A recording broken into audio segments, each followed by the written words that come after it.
What's up, guys? Welcome back to TCG Bros, and today we have a deck profile for you on some Deskbots.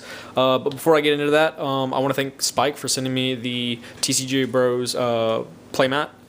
This thing is just beautiful, and I can't thank him enough for it.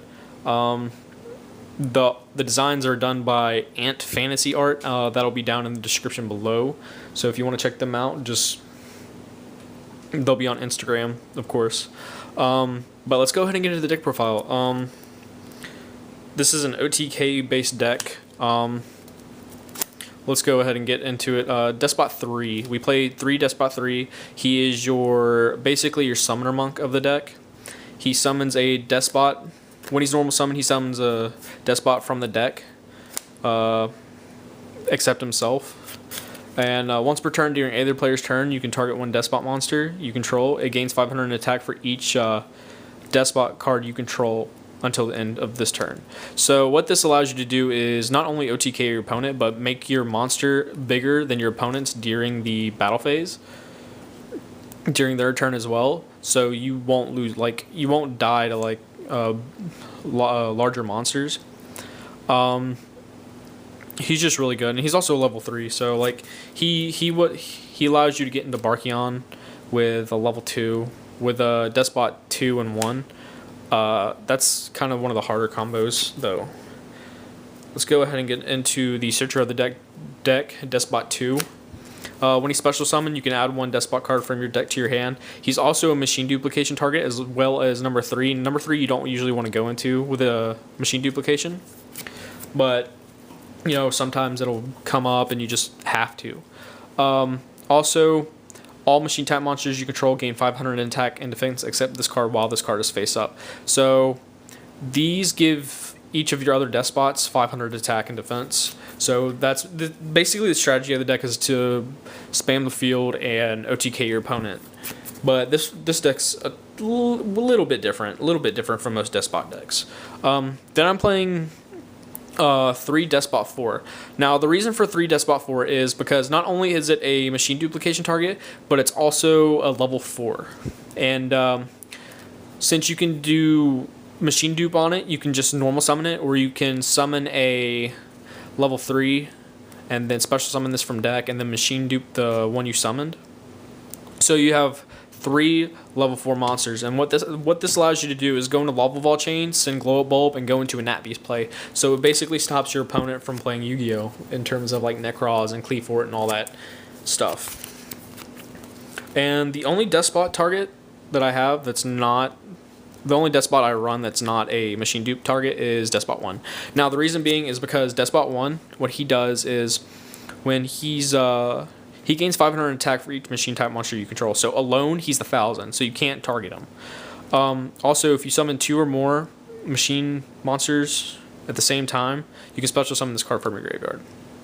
So he's okay. And he's one of your 2 tuners in the deck that I play.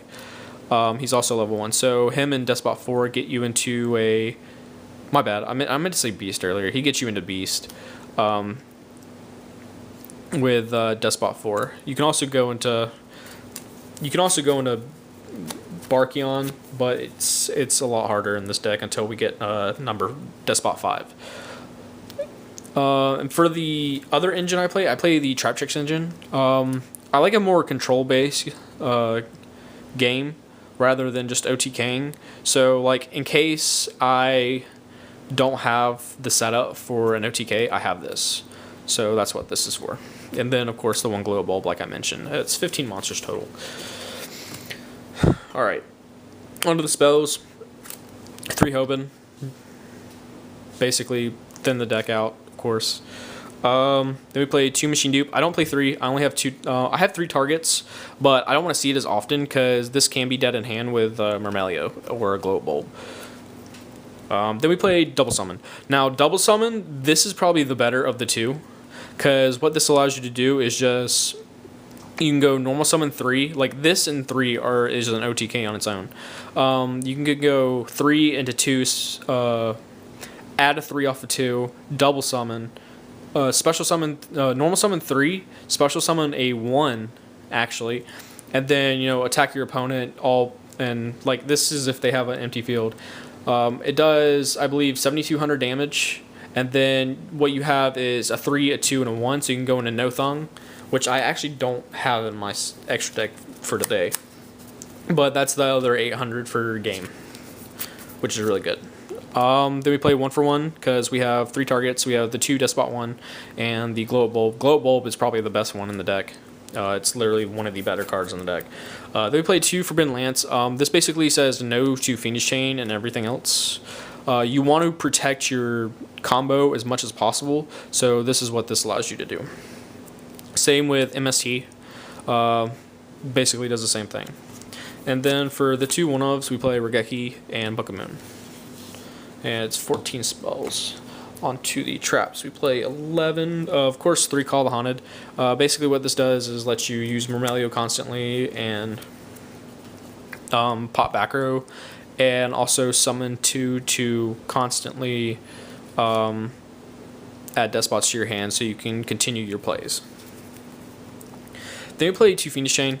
I opted not to play the 3rd one because of I needed room for vanities. And honestly, I don't miss the 3rd one. But if I had to cut something in the deck for a 3rd one, it would probably be the Vanities. I don't know. Like, Vanities is kind of mediocre the next coming format, so it'll probably come out. And then we play 2 Mirror Force. Getting over big boards is really, really important for Despots because they're really small most of the time. So this is what helps against that. And then, of course, we play 2 Trap Tricks, Trap Hole Nightmare, and then the Bottomless. Nightmare is basically you're out to Trish and Necros. And also Infernoids. Infernoids just, no, those things shouldn't exist. And then Bottomless for Cleese. And then, of course, the last trap we play is the Vanities. It's a full 40-card deck. And then on to the extra deck, we play the 1 Nat Beast. Basically stops your opponent from playing Yu-Gi-Oh! In terms of Cleese and Necros. I guess you can stop Infernoids. I'm not really one to say. I used to play Infernoids, but I got rid of it before, the good support came out. And then for the other 5 we play is Armades. Armades just really good right now. They play Barkion. He's our only level 6. He's the best level 6 for this deck because he basically says no to your opponent when playing traps, and being able to stop your opponent from putting you behind is really good for this deck because this deck cannot come back very easily. Also, if I were to play another 6, it would be No Thung, which I don't have right now. It's the Blackwing card that burns for 800. And also Black Rose should be in here, but I don't know where I put it, so that's another thing. Then the 2 level 8s, Stardust and Crimson Bladers. Crimson Blader for Infernoids and Necros, and Stardust just for basic people. Burning Abyss because they play Double Dark Hole and Regeki and all that. Then for the rank 4s, we play Lavalval Chain.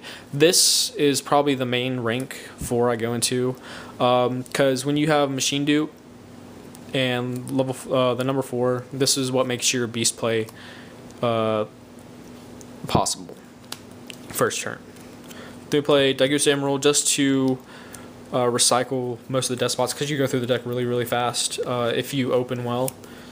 Then we play Castel, 101, Exoton, Cowboy for burn, Rhapsody, and then the Teller combo. I think the only thing I would change in this deck would be when Deskbot 5 comes out. Of course, I'm going to go to a more pure build. I think I'm gonna still play Glow Up Bulb, but Murmelio will no longer be in the deck. Specifically because I wanted to go more OTK oriented than Deskbot control. So thank you guys for watching. I hope you enjoyed the deck profile. Please leave suggestions down for future deck profiles or videos if you would like. And be sure to subscribe and like the video.